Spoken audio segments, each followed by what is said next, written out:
देखो, हमने पिछली क्लास में फिजिक्स में पढ़ा था श्रेणी क्रम संयोजन। श्रेणी क्रम संयोजन में प्रतिरोधों को कैसे जोड़ा जाता है, धारा का मान क्या होता है श्रेणी क्रम संयोजन में, विभवांतर का मान क्या होता है श्रेणी क्रम संयोजन में। ये देखो बहुत इम्पोर्टेंट है। कैसे हम जोड़े कि हमें ज़्यादा धारा मिले, प्रतिरोधों का या बैटरी का संयोजन कैसे करें, समझ गए, कि हमें ज़्यादा धारा मिले। श्रेणी क्रम समांतर क्रम संयोजन इसीलिए बनाया गया है। देखो अब पढ़ेंगे समांतर क्रम संयोजन। समांतर क्रम संयोजन, प्रतिरोधों का समांतर क्रम संयोजन पढ़ेंगे, पैरेलल। अगर हमें 3 प्रतिरोध मिले हैं और इनको हमें जोड़ना है समांतर क्रम संयोजन में, तो किस प्रकार से जोड़ेंगे। तो देखो, समांतर क्रम संयोजन में प्रतिरोधों के पहले सिरे को एक बिंदु पर तथा प्रतिरोधों के दूसरे सिरे को दूसरे बिंदु पर तथा इन दोनों बिंदुओं को बैटरी से जोड़ देते हैं।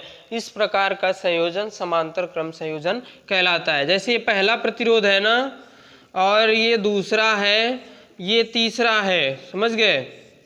ये प्रतिरोध को प्रदर्शित करने का तरीका है, साइन है। तो क्या करेंगे, जो इसका पहला सिरा है ना, इसको क्या करेंगे, किसी एक बिंदु पर जोड़ देंगे। हाँ, तीनों को एक बिंदु पर जोड़ दिए, ये हमारा ए हो गया। फिर इस तीनों को भी किसी एक बिंदु पर जोड़ देंगे, ये हमारा बिंदु बी हो गया, समझ गए। अब इन दोनों बिंदुओं को क्या करेंगे, हम बैटरी से जोड़ देंगे। ये देखो हमारा जो है बैटरी का साइन है, एक बड़ा वाला प्लस होता है जो बड़ा वाला चिन्ह है, और छोटा वाला माइनस होता है। बैटरी भी वोल्ट की है, बैटरी से क्या निकलेगी, बैटरी से क्या निकलेगी, धारा निकलेगी। और धारा हमेशा किधर से बहती है, तो धारा हमेशा प्लस आवेश से निकलकर माइनस आवेश की ओर जाती है। धारा कभी भी माइनस से नहीं निकलती है, जो तुम्हारा बैटरी का प्लस और माइनस चिन्ह होता है, समझ गए। तो धारा प्लस आवेश से निकलेगी, आई धारा। जब देखो यहाँ पे धारा आएगी ना, तो इसको 3 रास्ते जाने के लिए हैं। यहाँ से देखो 3 रास्ते, एक इधर भी जाएगी, इधर भी जाएगी, इधर भी जाएगी। तो धारा यहाँ बट जाएगी, I1, I2, I3। अब ये धारा क्या हुई, 3 भागों में बट गई, समझ गए। और विभवांतर जो चला है यहाँ से भी, यहाँ से जो विभवांतर चला है, तो ये R1 हो गया, ये R2 हो गया, ये R3 हो गया, समझ गए। और देखो इसके सिरे का विभवांतर क्या होगा, तो भी होगा। समांतर क्रम की खास बात होती है कि इसके सिरों का विभवांतर सेम होता है और धारा क्या होती है, अलग अलग होती है। और श्रेणी क्रम की खास बात क्या होती है, श्रेणी क्रम संयोजन में धारा समान होती है लेकिन प्रतिरोध ये विभवांतर अलग अलग होता है। दोनों में अंतर यही है, इसमें धारा क्या होगी, अलग अलग होगी, और विभवांतर क्या होगा, प्रत्येक प्रतिरोध के सिरे का विभवांतर समान होगा, लेकिन इसमें I1 धारा जाएगी, इसमें I2, इसमें I3। तो जो अलग होता है उसी को निकालते हैं। चलो अब इसको कैसे लगाएंगे, तो लिखेंगे ओम के नियम से। ओम का नियम बताए हैं ना, हाँ, जो लोग नहीं आए थे वो लोग एक बार वीडियो देख लेंगे, 2 ठो बना है, उसमें ओम का नियम बताया गया होगा। और रिपीट भी कर देते हैं ओम के नियम को। ओम का नियम क्या है, तो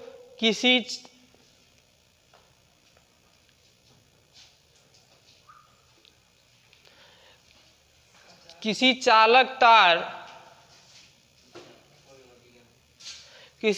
तार की भौतिक अवस्था ताप दाब क्षेत्रफल में यदि कोई परिवर्तन न किया जाए तो उसके सिरों पर लगाया गया विभवांतर उसमें प्रवाहित धारा के अनुक्रमानुपाती होता है।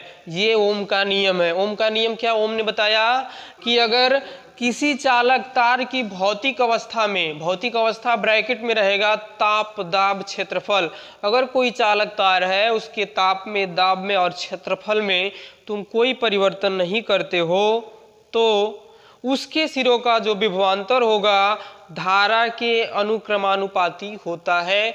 यही है ओम का नियम, यानी कि V प्रोपोर्शनल टू I, समझ गए।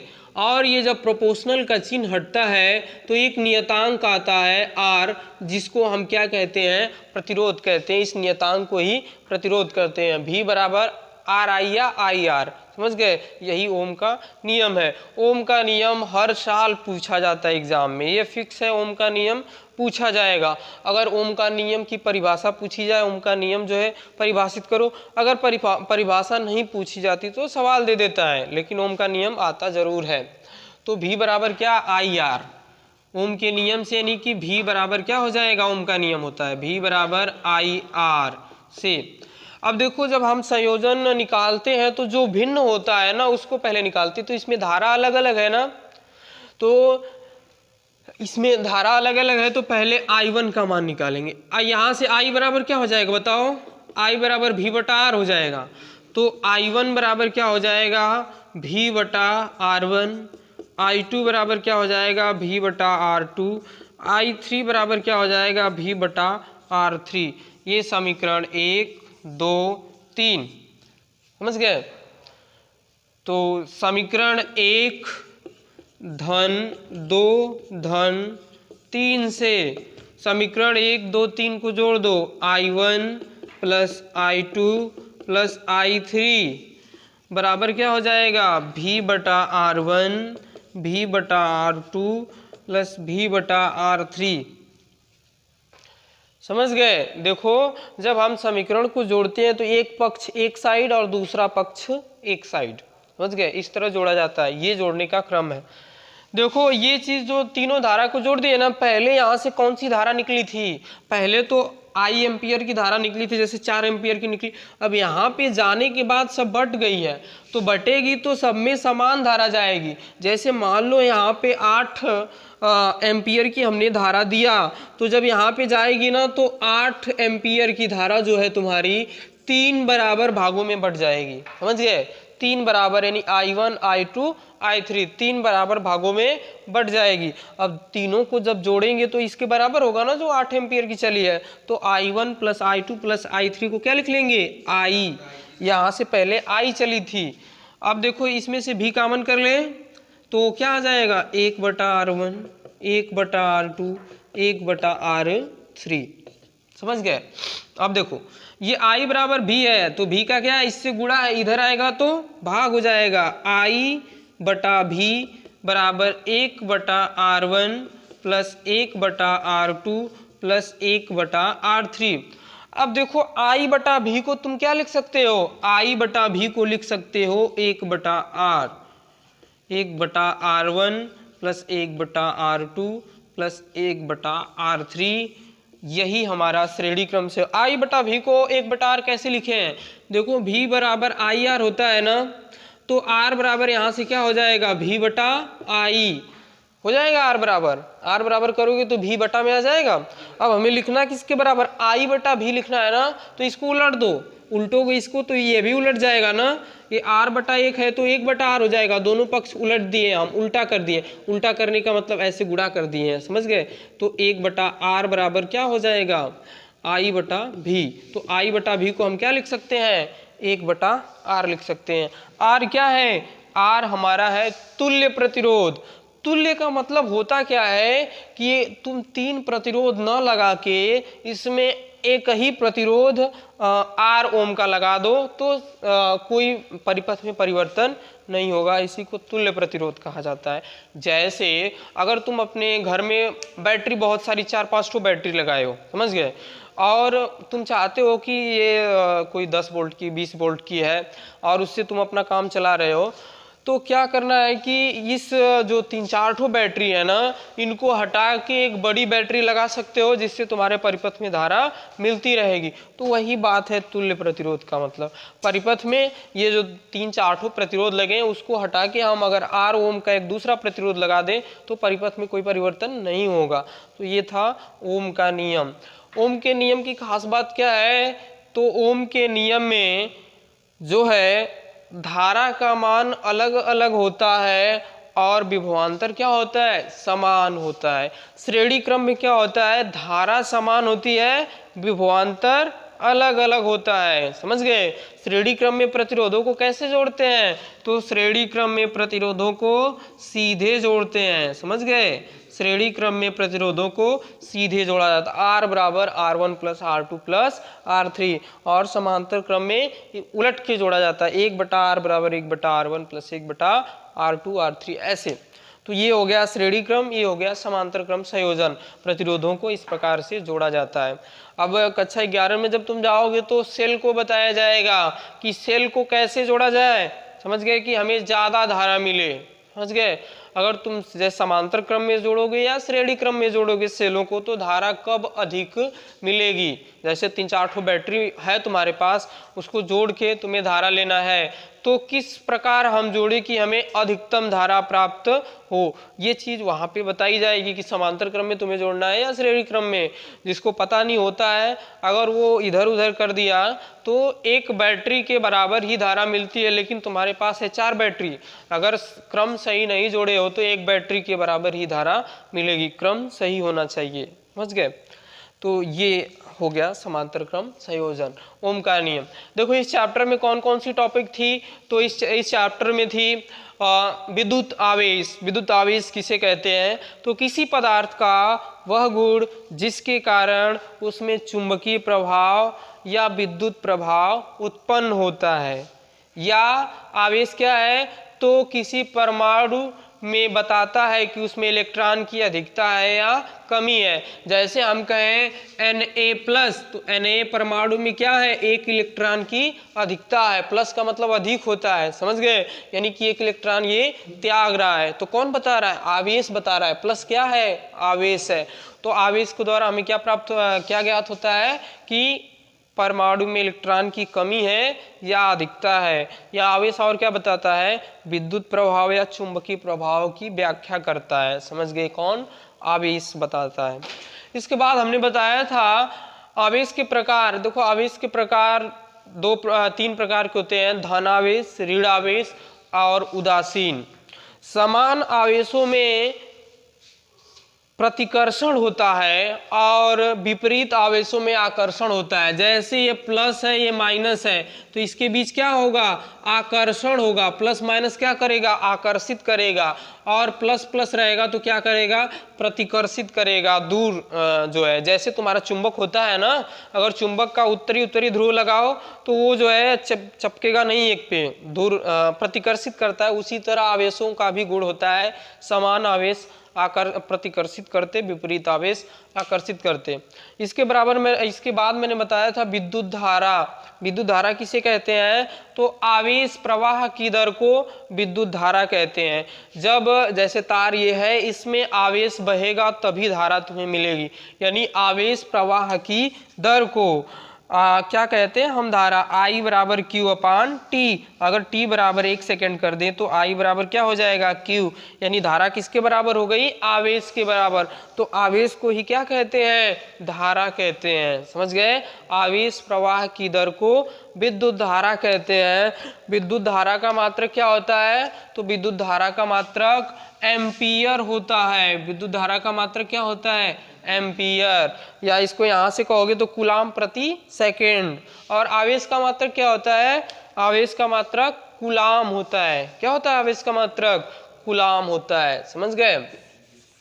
इसके बाद मैंने बताया था विद्युत विभव और विभवांतर। देखो ये दोनों टॉपिक पढ़ लो। विद्युत विभव किसे कहते हैं और विद्युत विभवांतर। विद्युत विभव का मतलब होता है जब हम एकांक आवेश को अनंत से किसी विद्युत क्षेत्र के अंदर लाते हैं। जब एकांक आवेश को विद्युत क्षेत्र के भीतर लाते हैं तो लाने में जो कार्य करना पड़ता है उसे विद्युत विभव कहते हैं। V बराबर W/Q। अगर Q बराबर एकांक कर दें 1 कूलाम तो क्या हो जाएगा? V बराबर W। यानी कि कार्य किसके बराबर हो गया? विद्युत विभव के। अगर आवेश को तुम 1 कर दिए, एकांक आवेश, तो कार्य किसके बराबर हो गया? विभवांतर के। तो विभवांतर किसे, विभव किसे कहते हैं? विभवांतर नहीं, विभव। विभव किसे कहते हैं? तो एकांक आवेश को अनंत से विद्युत क्षेत्र के अंदर लाने में जो कार्य करना पड़ता है उसे विद्युत विभव कहते हैं। विद्युत क्षेत्र का मतलब क्या होता है? तो विद्युत क्षेत्र का मतलब होता है कि जैसे ये लाइट, अगर ये चालक तार है तो इसके चारों तरफ क्या होता है, एक विद्युत क्षेत्र उत्पन्न हो जाता है। समझ गए? किसी चालक तार के चारों तरफ का वह क्षेत्र जिसमें कोई अन्य वस्तु प्लस आवेशित हो या माइनस आवेशित कोई वस्तु ले जाते हो तो वह आकर्षण अथवा प्रतिकर्षण बल का अनुभव करे, उसे विद्युत क्षेत्र कहते हैं। जैसे वहां से होते हुए गई है ना बड़े खंभे वाली लाइन, तो उसमें लाइट है उसका मान बहुत ज़्यादा है, तो उसके चारों तरफ क्या होता है, एक विद्युत क्षेत्र पैदा हो जाता है। अगर उसमें कोई अन्य वस्तु आती है उसके इर्द गिर्द तो ये क्या करेगी, उस वस्तु को आकर्षित कर लेगी। समझ गए? अगर वो प्लस आवेशित रहेगी तो आकर्षित प्रतिकर्षित करेगी, यानी आकर्षण अथवा प्रतिकर्षण बल का अनुभव करेगी। तार के चारों, ये भी तार है, इसके चारों तरफ क्यों नहीं होता है? क्योंकि इसमें धारा का मान कम होता है। विद्युत प्रवाह होता है, विद्युत क्षेत्र इसका भी है, लेकिन वो नगण्य के ना के बराबर रहता है। इसलिए अगर तुम, जैसे ये तार है हमारा, अगर यहाँ पे हाथ किए हो तो तुम्हें टच नहीं करेगी क्योंकि इसमें धारा का मान कम है। लेकिन बड़े खंभे वाली जो लाइन है उसमें धारा का मान अधिक है। अगर उसके 1 मीटर की एरिया में तुम जाते हो या सरसों का पौधा फेंकते हो तो वो तुरंत आकर्षित कर लेगा उसे। समझ गए? उसकी क्षमता है 1 मीटर या 5 मीटर तक की उसकी क्षमता है, खींच लेगा वो। समझ गए? वो इसमें धारा का मान कम होता है इसलिए नहीं खींचती है। जैसे तुम कभी हल्का लगता है तो ये झटक देती, क्यों? प्रतिकर्षित कर देती है। नहीं, ट्रांसफार्मर नहीं, वहां पे धारा का मान कम है। ट्रांसफार्मर जो है ये 12,000 वो है तो किलोवाट में है, वो धारा बहुत ज्यादा है उसमें, वो सीधे हाँ बड़े टावर की तरह लगा है। वही समझ गए? कभी कभी क्यों झटक देती, कभी कहते हो कि धारा पकड़ ली, विद्युत धारा जैसे किसी को लाइट लगी तो झटका दे देती है। झटका इसलिए दे देती, हो सकता है कि उसका जो प्लस है, अब तुम्हारा भी हो सकता है कि प्लस तो तुमने पकड़ लिया और प्रतिकर्षित कर दी, धक्का दे दी, और जब विपरीत आवेश होता है तो आकर्षित कर लेती है, तुरंत चपका देगी, झंझनाहट, तो फिर झटका नहीं देगी। समझ गए? तो ये हमने बताया विद्युत विभव। विद्युत विभवांतर क्या होता है? तो किसी चालक के, ये देखो विद्युत विभवांतर, किसी चालक के एक सिरे से दूसरे सिरे तक, जैसे तुम्हारी बैटरी है या कोई चालक है तो एक सिरे से दूसरे सिरे तक एकांक आवेश को ले जाने में जो कार्य करना पड़ता है उसे विद्युत विभवांतर कहते हैं। देखो, विद्युत विभव में अनंत कहना है तुम्हें और इसमें अनंत नहीं कहना है। किसी विद्युत क्षेत्र के अंदर चालक के एक सिरे से दूसरे सिरे तक एकांक आवेश को ले जाने में जो कार्य करना पड़ता है उसे विद्युत विभवांतर कहते हैं। विद्युत विभवांतर को डेल्टा V से प्रदर्शित करते हैं। डेल्टा V बराबर W/Q होता है। डेल्टा V का मतलब होता है V2 माइनस V1 बराबर W/Q। V2 V1 क्या है? तो हमने मान लिया पहला सिरा यहाँ का विभवांतर V1 था, यहाँ का V2 था, तो डेल्टा V यानी कि दोनों के सिरों का विभवांतर का जो अंतर है V2 माइनस V1 बराबर W/Q, विद्युत विभवांतर। विद्युत विभवांतर और विद्युत विभव दोनों का मात्रक क्या होता है? वोल्ट होता है। दोनों में अंतर क्या है? तो इसमें अनंत से आवेश लाते हैं, इसमें विद्युत क्षेत्र के अंदर। इसके बाद मैंने बताया था प्रतिरोध। प्रतिरोध किसे कहते हैं? किसी चालक तार का वह गुण या किसी पदार्थ का वह गुण जिसके कारण वह उसमें प्रवाहित होने वाली धारा का विरोध करता है, उसे प्रतिरोध कहते हैं। कोई चालक तार है, अगर उसमें उस पदार्थ का वह गुण जिसके कारण वह उसमें प्रवाहित होने वाली धारा का विरोध करता है, धारा को रोकता है, उसे प्रतिरोध कहते हैं। समझ गए? प्रतिरोध के गुण में मैंने बताया था कि अगर तार की लंबाई तुम बढ़ाओगे तो प्रतिरोध का मान क्या होगा? बढ़ेगा। R प्रोपोर्शनल टू L होता है। अगर तुम लंबाई बढ़ाओगे तो प्रतिरोध का मान बढ़ेगा, यानी कि धारा का मान कम होगा। प्रतिरोध क्या करता? धारा को रोकता है। समझ गए? प्रतिरोध क्या करता है? धारा को रोकता है। और क्षेत्रफल में क्या होता है? तो प्रतिरोध जो है क्षेत्रफल के व्युत्क्रमानुपाती होता है, यानी कि तार की मोटाई को तुम बढ़ाओगे तो प्रतिरोध का मान क्या होगा, कम होगा। समझ गए, प्रतिरोध का मान कम होगा। अगर मोटा केबल लगाओगे तो प्रतिरोध का मान कम होगा और धारा हमें ज़्यादा मिलेगी। पतली केबल लगाओगे तो प्रतिरोध का मान बढ़ जाएगा और धारा हमें कम मिलेगी। यही कारण है कि पतली केबल गल जाती है या जो है वो टूट जाती है जब धारा जो है प्रवाहित होती है। उसमें प्रतिरोध का मान क्या होता है, पतली केबल में ज़्यादा होता है, और प्रतिरोध यदि ज़्यादा होगा तो धारा को क्या करेगा, रोकेगा, और धारा को रोकेगा तो केबल तुम्हारी गल जाएगी। इसीलिए मोटे तार का उपयोग किया जाता है। प्रतिरोध का अगला गुण है कि तार की प्रकृति पर भी निर्भर करता है। अगर तार तुम्हारा लोहे का है, एक सोना का है, तो सोना में प्रतिरोध का मान नगण्य होता है, कम होता है, इसलिए सोना में विद्युत धारा का प्रवाह ज्यादा होगा लोहा की अपेक्षा।